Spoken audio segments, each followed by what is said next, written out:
عربوں میں دو رائے ہے. بعض لوگ کہتے ہیں کہ بیوی موٹی تازی اچھی ہے، وہ یہی کہتے ہیں کہ سفینہ لمبی چوڑی ہو تو سامان زیادہ اٹھائے گی. اور بعض کا خیال یہ ہے کہ نہیں، عورت دبلی پتلی اچھی ہے. وہ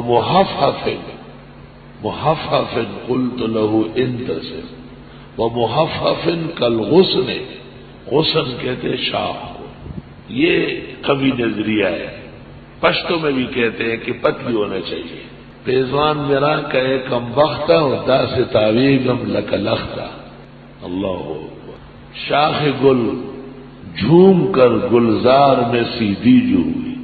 دیکھو شاخ کے ساتھ تشبیہ ہے. شاخ گل جھوم کر گلزار میں سیدھی جو ہوئی، اور آنکھوں میں پھر گیا نقشہ تیری انگڑائی کا. اردو ادباء و شعراء نے بھی ٹہنی اور شاخ کے ساتھ تشبیہ دی ہے. علامت ہے کہ عورت دبلی پتلی اچھی ہے. یہ نہیں کہ 12 من کی عورت ہو، 8 من کی بھینس ہوتی ہے اور 12 من کی عورت 1.5 بھینسوں کے برابر.